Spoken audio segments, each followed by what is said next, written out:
क्या आपने कभी सोचा है कि प्रधानमंत्री नरेंद्र मोदी 80 साल की उम्र में भी अजीत डोभाल पर इतना भरोसा क्यों करते हैं? क्यों उन्हें भारत का जेम्स बॉन्ड कहा जाता है? और आखिर डोभाल की जिंदगी में ऐसा क्या खास है जिसने उन्हें भारत का सबसे भरोसेमंद राष्ट्रीय सुरक्षा सलाहकार बना दिया? आज की इस कहानी में हम आपको बताएंगे डोभाल के मिशन, उनकी रणनीतियां से और मोदी के साथ उनके गहरे भरोसे की वजह। अजीत डोभाल का जन्म 1945 में उत्तराखंड के पौड़ी गढ़वाल में हुआ।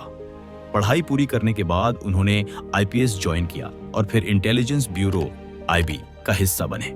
यहीं से उनकी असली पहचान एक स्पाई मास्टर के तौर पर शुरू हुई। कहा जाता है कि डोभाल का दिमाग बहुत तेज था। वे सिर्फ जानकारी इकट्ठा नहीं करते थे, बल्कि दुश्मन को उसी की चाल में फंसा देते थे। उनका करियर इतना रोमांचक रहा कि कई बार उनकी कहानियां किसी फिल्म से कम नहीं लगती। डोभाल ने 7 साल तक पाकिस्तान में अंडरकवर एजेंट बनकर काम किया। सोचिए, एक भारतीय अफसर पाकिस्तान में रहकर उनके रहस्यों को भारत तक पहुंचा रहा था। कहा जाता है कि उन्होंने पाकिस्तान आर्मी में घुसपैठ तक की और वहां से कई अहम जानकारियां भारत तक पहुंचाई। 1989 में जब अमृतसर के स्वर्ण मंदिर में आतंकवादी छिपे थे, तब ऑपरेशन ब्लू स्टार के दौरान डोभाल ने एक पाकिस्तानी जासूस बनकर अंदर घुसपैठ की और आतंकियों की प्लानिंग की जानकारी दी।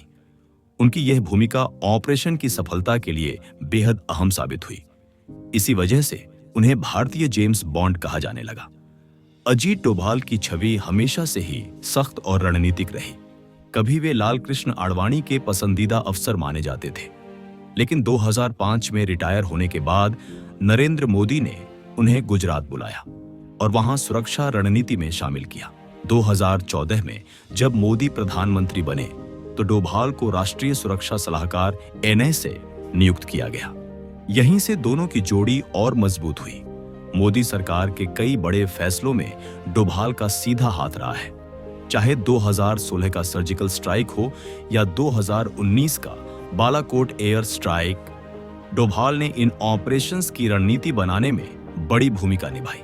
उन्होंने आतंकवाद पर कड़ा रुख अपनाया और पड़ोसी देशों को साफ संदेश दिया कि भारत अब चुपचाप हमले सहने वाला देश नहीं है।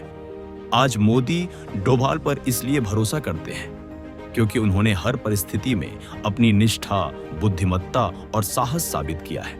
80 साल की उम्र में भी डोभाल का दिमाग किसी जवान अफसर से कम नहीं है।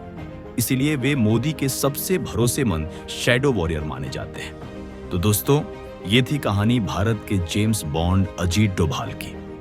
आपको क्या लगता है, डोभाल का भारत की सुरक्षा में सबसे बड़ा योगदान कौन सा है? कमेंट करके जरूर बताइए।